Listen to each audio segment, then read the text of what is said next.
What's going on, everybody? We're back with the WWE save. We're at Superstars and SmackDown. We're getting closer to SummerSlam, and let's jump right into Superstars as we have the recap of Kofi Kingston getting that ass beat up on Raw from Canada. If you didn't watch Raw, go watch Raw. That's all I have to say about that. We're gonna fly through the Superstars probably. We have 8-man tag as the Motor City Machines and Crime Time defeat Inzane and Gabriel and Sin Cara when Shad Gaspard picks up the sneaky pin on Kevin Steen with an STO. So Crime Time getting a much needed win. They really haven't done much of anything in the series so far. But always good to see good stuff come out of them. And pretty good 8-man tag.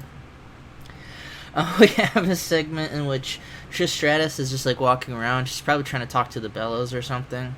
And she knocks on a door, opens it up, and she just sees like Astrid and Melissa just kind of chilling like villains. I forget who I wanted to. Oh, it's Astrid hisses at her on like a fucking cat or like a vampire. And Trish just like closes the door and like, oh, okay. Speaking of Divas, we have a pretty good Divas tag team action. We have the Gate Crashers, the team of Velvet, and Katie Lee picking up the win over the Divas of Doom when Katie Lee hit the Catatonic on Natalya. Pretty good match overall. We have Chris Jericho comes out to the ring. He gets a microphone and he rants about The Miz. Just pretty sick segment. I didn't write anything down for Chris Jericho to say. Maybe next week on Raw we'll have that. But we're just getting that, kind of the wrap up to that. And then he takes on the young Darren Young. See what I did there.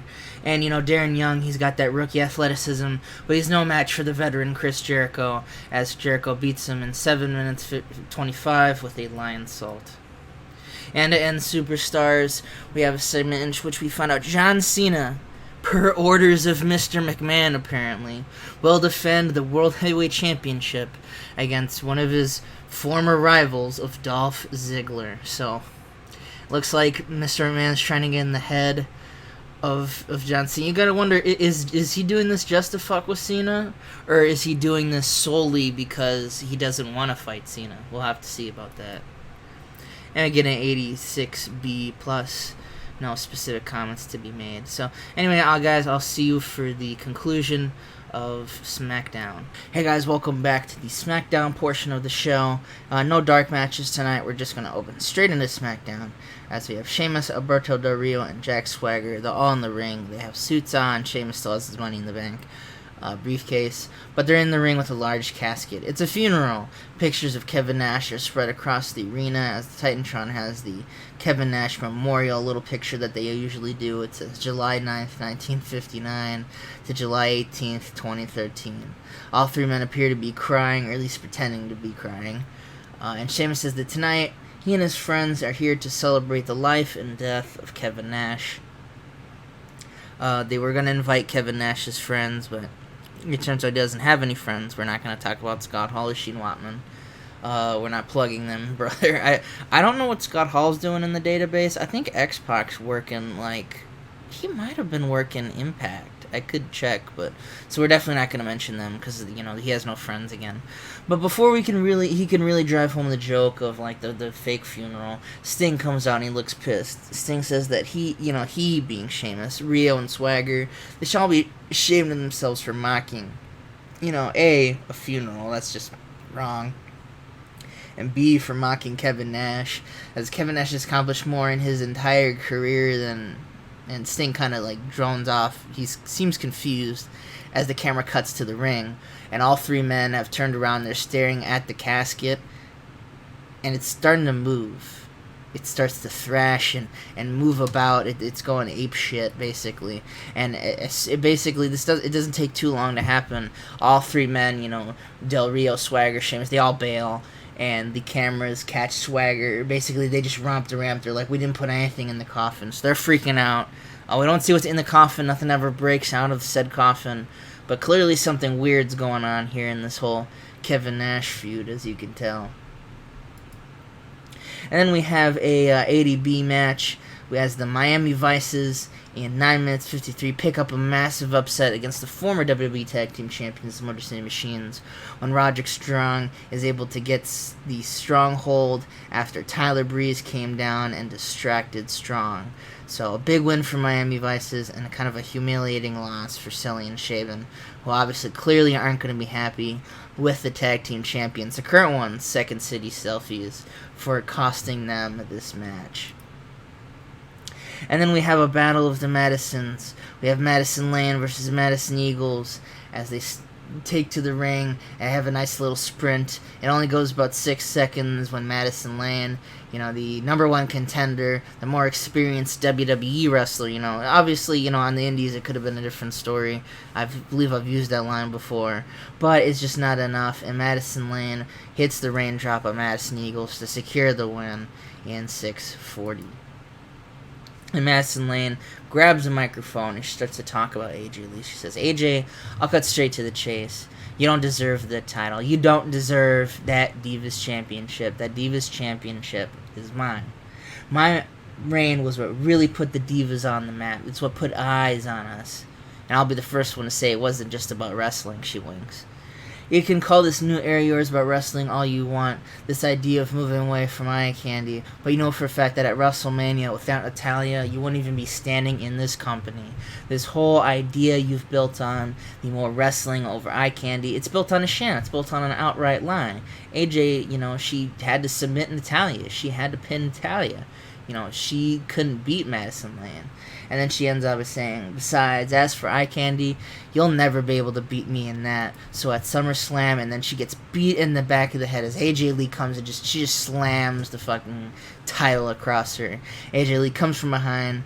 She's hurt enough, apparently, and the two just have a vicious brawl to end the segment. So kind of just building on the feud of, Madison Lane and AJ Lee. If they're not touched since WrestleMania, they haven't even, they've been in the same room, they've been in the same company. They've been in that area, but AJ Lee and Madison Lane have never gone one-on-one in order to have that big old title match feud. It's always been triple threats from last, with Cyber Sunday or at WrestleMania. And we're going to see if AJ's new wrestling era can beat the kind of old Divas era. Ironically started by someone from TNA, but, what have you. In an 83B+, we have a pretty decent match as Sting manages to beat Alberto Del Rio, clearly still shaken from the events of, the opening segment.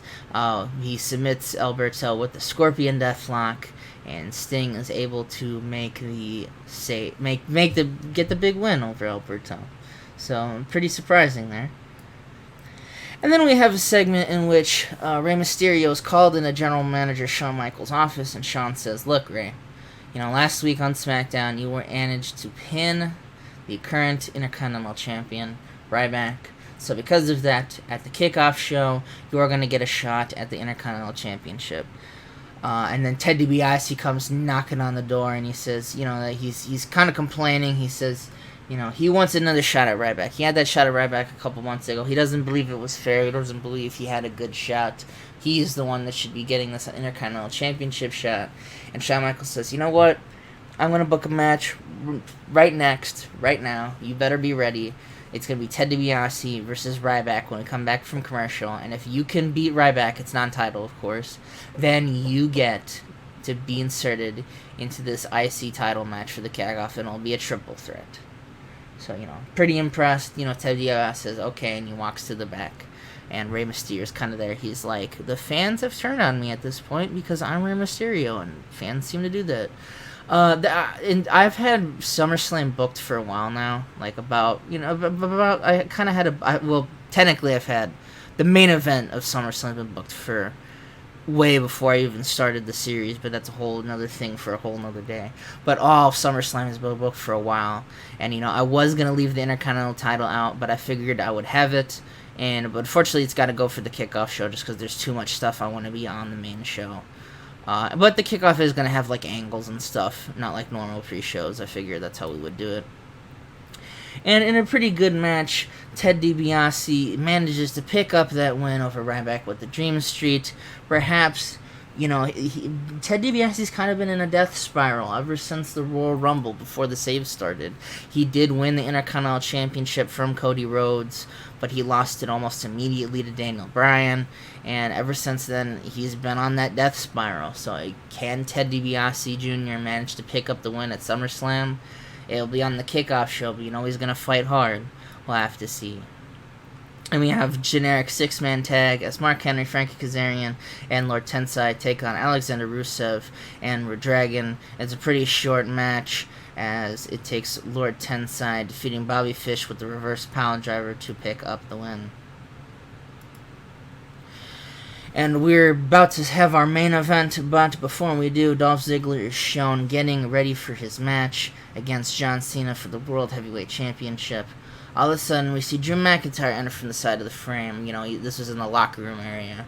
He just walks up, he looks Dolph up, he looks Dolph down, and he just sighs before saying, "You're not ready." And Dolph Ziggler is pretty pissed off, visibly, as he sees Drew walk away. And we get a little advertisement saying that John Cena versus Dolph Ziggler, the match that Mr. McMahon himself made, is going to be next. And in the 98A, John Cena manages to beat him by submission with the STF after Drew McIntyre interfered. So, these guys have a pretty back-and-forth match for 20 minutes for the main event of SmackDown. But John Cena is able to make that defense of the World Heavyweight Championship. And John Cena is still in the game. He's still the champion. Although you kind of have a figure this is more about punishing John than taking the belt off of him. We don't know what Mr. McMahon would have done had John lost the belt. But now I guess we'll never know, all thanks to that dirty Drew McIntyre. And then, as John Cena, he's posing with the belt, he's got his heel theme, if you've heard it, it's one of the songs he did, the hustle, loyalty, respect. It's the name of the storyline, and it's pretty a generic theme for heel Cena. Like everyone has ever that's his heel theme. I just personally like it because I feel that works with the character I'm trying to build up here. But as John's posing, his attention is also turned to the Titantron, which we see Vince McMahon. Mr. McMahon is benching an insane amount of weight, for Vince, but still I couldn't even touch the amount of weight Mr. McMahon probably could do. And he drops the weights as he walks right up to the camera and says that, "John Cena, I'm going to make your life a living hell. And in case you don't know, Vince McMahon is good at making people's lives hellish." I just thought it was funny he said that. He says that the match against Cena will be his toughest fight. Vince says whenever he even sniffs competition, he sets out on the warpath. And currently, Cena's ass is on that path. So Mr. McMahon vows to beat John Cena at his own ruthless aggression game as we hype up what could be one of the most interesting matches to book in this game so far. We'll have to see how it goes, and we'll end SmackDown there. With the 95A, we're up in 19 regions. Always nice to see. Little worried some of the storylines dragged it down, but overall a good SmackDown and a good place to end it here. And I will see you guys as we continue the road to SummerSlam.